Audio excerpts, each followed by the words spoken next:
कई बार ना आपने देखा होगा लोग कहते हैं कर्म ही पूजा है। क्या है? कर्म ही। गीता में यह बात लिखी है, कर्मण्येवाधिकारस्ते मा फलेषु कदाचन। तो कर्म कर परंतु फल की इच्छा ना कर, ऐसा गीता में भी लिखा है। अब यहां मेरे एक सवाल खड़ा होगा, फिर मैं वो उत्तर भी आपको दूं। कई बार ना डाउट हो जाता है आपके भीतर। एक बार हम दिल्ली गए तो वहां एक बहन ने हमें अपने घर बुलाया। बहन ने तो हमें बढ़िया बुलाया बिठाया, पर उनका मन मिल नहीं रहा था। उनकी माँ ने हमें बुलाया था। कथा चल रही थी बाजू में, वो कथा सुनने आई। माँ को अच्छा लगा तो मम्मी ने हमें इनवाइट किया, गुरुजी 2 मिनट के लिए आना। हम गए। जब हम उनके घर गए तो उनकी बेटी कुछ उखड़ी उखड़ी थी। हमने बहन की तरफ देखा, पूछा बहन आपको क्या हुआ? हमारे आने से आप खुश नहीं है क्या? क्या हुआ आपको? बोले महाराज जी नहीं, हमारी माँ सत्संग करती है, कथा में जाती है, हमारा मन नहीं करता कथा में जाने का। हमने कहा लो, मम्मी कथा में जाती है, बिटिया तुम क्यों नहीं जाती हो कथा में? बोले गुरुजी मैं कथा में विश्वास बिल्कुल नहीं रखती। मैंने कहा फिर कहां रखती हो? बोले मैं कर्म में विश्वास रखती हूं, कर्म करती हूं। कर्म करो बस, कर्म ही पूजा है। अब मैंने सोचा कि इसकी अज्ञान की आंखें बंद कर दूं और ज्ञान की आंखें। तब मैंने उस बेटी को अपने सामने चेयर पे बिठाया। मैंने कहा 5 मिनट का मुझे समय दो और तुम यहां बैठ जाओ। अब वो बैठ गई मेरे सामने।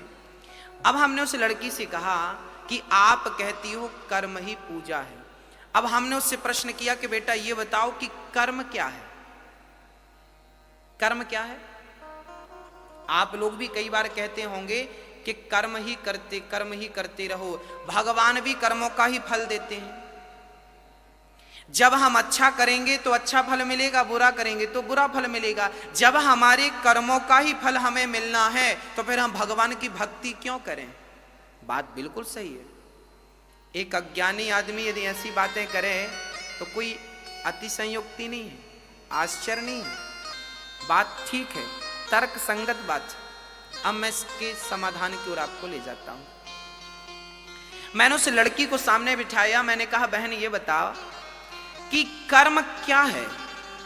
उसने कहा कि कर्म है सेवा करना, माँ बाप की सेवा करना, कर्म है पति की सेवा करना, कर्म है बच्चों को नहलाना धुलाना, स्कूल भेजना, उन्हें पढ़ाना लिखाना, खड़ा करना, ये कर्म है। हमने कहा बिल्कुल ठीक। अब हमने कहा कि देखो बहन, कर्म सब कुछ है। आंख की पलक झपक रही है, ये भी क्या हो रहा है? कर्म हो रहा है। आप यहां बैठे कथा सुन रहे हैं, क्या कर रहे हैं? कर्म कर रहे हैं। हम कथा सुना रहे हैं, क्या कर रहे हैं? कर्म कर रहे हैं। एक बेटा मां की आरती उतार रहा, क्या कर रहा है? एक आदमी दूध पी रहा है, क्या कर रहा है? कर्म। एक आदमी शराब पी रहा है, क्या कर रहा है? बोलो। दूध पीना भी कर्म है, तो शराब पीने वाला कहेगा मैं अपना कर्म कर रहा हूं। तो शराब पीना भी क्या है? तो गांजा पीना क्या है? ये तंबाकू खाना क्या? वो कहेगा हम तंबाकू अपना कर्म कर रहे हैं। मतलब संसार में जो है सब कुछ कर्म है। जो आप कर रहे हैं वो सब क्या है? यहां तक कि हमारा दिल धड़क रहा है, वो अपना कर्म कर रहा है। हमारा खून नासिका में दौड़ रहा है, हमारा खून दौड़ रहा है नसों में, वो रक्त क्या कर रहा? अपना कर्म कर रहा है। भाई कर्म तो जो आप कर रहे हैं सब, माँ की सेवा करना भी कर्म है। और कोई बेटा माँ को हाथ पकड़ के घर से निकाल दे तो वो भी एक कर्म ही है। बोलो क्या है? समझ, इतनी बात समझ में आई तो मैं आगे समझाऊं। समझ में आ गई? संसार में हर चीज, पलक झपकना भी कर्म है, बोलना भी कर्म है, सुनना भी कर्म है, एक पांव रखा आपने वो भी एक कर्म है। अभी कलश यात्रा में आप गए थे, वो भी क्या कर रहे थे आप? कर्म था। कर्म तो न्यूट्रल है, वो कर्म सब कुछ है। अब आगे चलते हैं। अब हमने कहा बहन तू कहती है कि हम तो कर्म पे बिलीव करते हैं। हमने कहा बहन कर्म तो सब कुछ है भाई, परंतु अब आपको धर्म बताएगा कि कौन सा कर्म करना है और कौन सा कर्म नहीं करना। अब देखिए धर्म क्या है? धर्म है दर्पण, धर्म है दिया। धर्म बताता है कि ये करने योग्य है और ये करने योग्य। मां की सेवा करना तो कर्म करो, पर मां की कभी भी आलोचना ना करो, मां का कभी भी तिरस्कार ये वाला कर्म ना करना। सच बोलना भी कर्म है और झूठ बोलना भी कर्म है, पर धर्म कहता है कि सच बोलने का कर्म तो करना, पर झूठ बोलने का अधर्म ना करना। ये कर्म तो सब कुछ है। अब आपको डिसाइड ये करना है कि कौन सा कर्म करने योग्य है। शास्त्र यही तो कहते हैं, वेद यही तो बताते हैं कि क्या करने योग्य है और क्या करने योग्य नहीं है। चलिए आपको और डीपली समझाते हैं। हमारी माताएं पुराने जमाने में जब गेहूं साफ करती थी ना, तो एक सुपड़ा होता था, सूपा, ऐसे ऐसे, क्या बोलते आप लोग? छावड़ा? हाँ आप समझ रहे हैं, सूप बोलते, सूपा बोलते, सुपड़ा बोलते, सारी चीजें हैं। वो क्या होता है मेरी माँ, उससे ना हमारी माताएं गेहूं डालती हैं उसमें और साफ करती हैं। उसमें से क्या करती हैं, मिट्टी मिट्टी अलग हो जाती है, भूसी अलग हो जाती है। जैसे गेहूं जब लिया था सुपड़े में तो गंदा था, पर साफ करने के लिए सुपड़े को हिलाया तो साफ हो गया। ऐसे ही सारा कुछ कर्म है, पर जब धर्म का सुपड़ा आप लेकर उस कर्म को छानेंगे तो धर्म धर्म अलग हो जाएगा, अधर्म अधर्म अलग हो जाएगा, अच्छा अच्छा कर्म अलग होगा, बुरा बुरा कर्म। अब उसमें से क्या आपको करना और क्या आपको नहीं करना। अब आगे चलते हैं। अब प्रश्न ये खड़ा हो गया कि महाराज जी, जब अब गीता में और रामचरितमानस में लिखा है कि कोऊ ना काहू को सुख दुख कर दाता, निज कृत कर्म भोग सब भ्राता। ये रामचरितमानस में श्री लक्ष्मण जी ने साधराज को समझा रहे हैं कि कोऊ ना काहू को सुख दुख कर दाता। कोई किसी को सुख नहीं देता, कोई किसी को दुख नहीं देता। सुख दुख अपने कर्मों का ही फल है। जैसा कर्म करोगे वैसा, पेड़ बोए बबूल का तो आम कहां से आए, जैसी करनी वैसी भरनी। अच्छा कर्म करोगे अच्छा, बुरा कर्म करोगे। उस लड़की ने हमसे यह प्रश्न किया। उस लड़की ने कहा कि महाराज जी, जब हम अच्छा करेंगे तो हमें अच्छा मिलेगा, बुरा करेंगे तो बुरा मिलेगा, फिर भगवान की भक्ति क्यों करें? जब कर्मों का ही फल हमें भोगना है तो फिर भगवान की जरूरत क्यों है? अब हमने उसको इस प्रश्न का उत्तर दिया। हमने कहा बहन बात ऐसी है, एक गुरु के दो चेले थे, एक गुरु के दो शिष्य थे। एक शिष्य वैश्या के घर जाता था और दूसरा शिष्य कथा में जाता था। एक कथा सुनता था, एक वैश्या का मुजरा देखता था, नाच देखता था। एक दिन वो वैश्या के घर से लौटा तो उसे ढेर सारा सोना रास्ते में पड़ा हुआ मिल गया, माला माल हो गया। और ये जो सत्संग करने गया था, ये बाहर गया तो इसके पांव पे लोहे की कील लग गई, आर पार हो गई, हड्डी फाड़ती हुई निकल गई, लोहे की कील। लंगड़ाता लंगड़ाता गुरु के पास गया, गुरुजी देखो आपके भगवान ने क्या किया, उनका न्याय गलत है क्या? गुरुजी ने कहा बेटा ऐसा तो नहीं है। तो चेले ने कहा कि वो वैश्या के घर जाता था, उसे सोना मिला, मैं सत्संग में जाता था तो लोहे की कील मिली। अरे भाई सोना तो मुझे मिलना था क्योंकि मैं सत्संग कर रहा था, और लोहे की कील तो उसे लगनी थी क्योंकि वो गलत कर रहा था। तब गुरुजी ने कहा बेटा तू भगवान के न्याय को समझता नहीं है, अब मैं तुझे ईश्वर का न्याय समझाता हूं। तब गुरुजी ने कहा बेटा ऐसा है कि तू वर्तमान को देखता है, तू प्रेजेंट में रहता है, जबकि परमात्मा जो भी देता है प्रेजेंट का नहीं भूत का देता है। बीता हुआ कल जो तुम्हारे साथ था उसका फल आज मिलेगा। समझाते हैं गुरुजी, बेटा बात ऐसी है कि जो वैश्या के घर जाता था ना, आज के दिन वो बहुत बड़ा राजा बनने वाला था, उसके भाग्य में राजगद्दी थी, पर वैश्या के घर जा जा करके उसने अपना सारा पुण्य नष्ट कर लिया।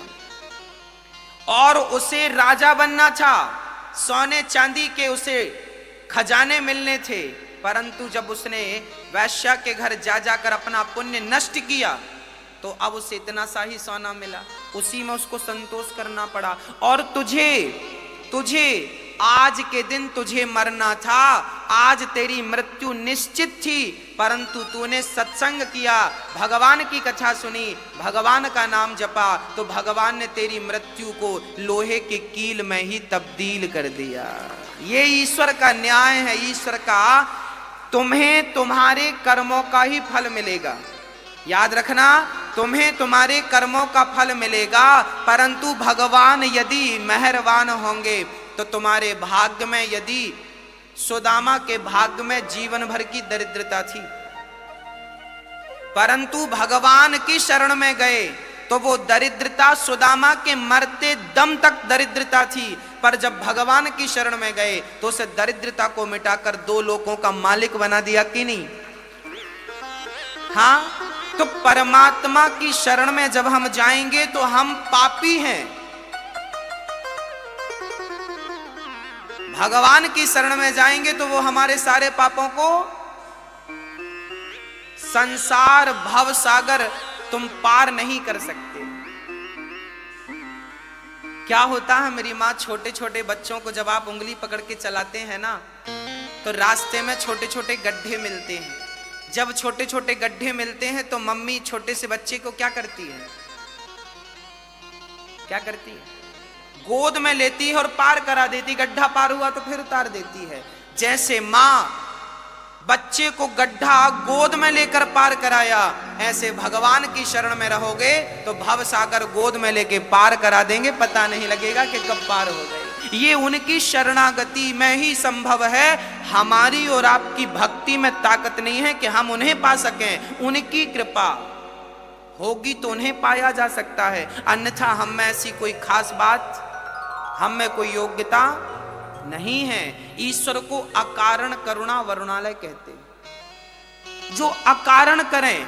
बिंदु जी महाराज लिखते हैं, न जाने कौन से गुण पर दयानिधि रीझ जाते हैं, यही सदग्रंथ कहते हैं और यही हरिभक्त गाते हैं।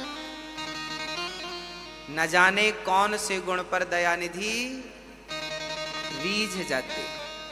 इसलिए आप भी कर्म तो करिए, पर कर्म के साथ भगवान से जुड़े रहने में कोई नुकसान नहीं। कर्मों का फल तो मिलेगा, पर भगवान साथ में है तो तुम्हारे पक्ष में ही निर्णय होगा, बस ये मान लो। अर्जुन ने महाभारत लड़ा, क्या कृष्ण ने अर्जुन का गांडीव पकड़ के एक भी बाण चलाए? पूरे महाभारत में एक भी बाण चलाए क्या? पितामह भीष्म के सामने रथ का पहिया लेके दौड़े थे केवल एक बार बस। बाकी पूरे महाभारत में कृष्ण ने एक भी बाण किसी पर चलाए हो तो बताओ? नहीं चलाए ना। बिना बाण चलाए अर्जुन को क्या करते रहे? केवल मार्ग बताते रहे। कर्म तुझे ही करना पड़ेगा, पर तेरे कर्म के साथ जब गोविंद की कृपा जुड़ती है ना, तो कहते हैं ना, चलना तो एक पांव से भी होता है, पर दोनों पांव हो तो बात ही कुछ और है भक्तों। ऐसे पहला पांव है कर्म और दूसरा पांव है धर्म। तो कर्म भी ना छूटे और धर्म भी, दोनों। पक्षी को उड़ने के लिए एक पंख नहीं, 2 पंख चाहिए। हमारी भी जिंदगी में ये 2 पंख हैं, एक पंख है कर्म, दूसरा पंख है धर्म। इसलिए कर्म भी करो, पर किसके साथ रहकर करना है? किसके साथ रह के करना है? धर्म के साथ रहकर करना है, धर्म को नहीं छोड़ना। तो भगवान क्या करते हैं? तापत्रय विनाशाय दैहिक दैविक भौतिक तापा, दैहिक दैविक भौतिक तापा, राम राज्य का होना ही व्यापा, राम राज्य का होना ही व्यापा। 3 प्रकार के दुख हम सबके जीवन में होते हैं। कौन कौन से? दैहिक दैविक भौतिक। कोई तन दुखे, कोई मन दुखी, कोई धन बिन रहते उदास, थोड़े थोड़े सब दुखे, सुखी राम के दास। इस संसार में सब दुखिया हैं। सुखिया कौन? कौन सुखिया? बोले जो भगवान की शरण में है वो सुखी है। अच्छा एक बात और समझिएगा। एक मछुआरा था, मछली पकड़ने गया। उसने जाल कई बार फेंके, पर एक चतुर मछली थी कि उसके जाल पे फंसी ही नहीं। वो मछली बड़ी चतुर थी। कैसी थी? वो मछली मछुआरे के पांव के पास रहती। मछुआरा जाल डालता तो दूर डालता, ऐसे। कहां जाल डालता? दूर। और मछली थी उसके पांव के पास, चरणों के पास। तो जो दूर मछलियां थी वो तो फंस गईं, पर जो चरणों में मछली थी वो नहीं फंसी। बस भक्तों, सीधी सी बात आप समझ गए होंगे कि जो भगवान से दूरियां बना के रखते हैं वो तो दुखों के जाल में फंस जाते हैं, पर जो भगवान के चरणों में रहते हैं दुख बाल भी बांका नहीं करता उनका। इसलिए कभी भी किसी भी हाल में भगवान के चरण, भगवान की शरण ना छोड़िए।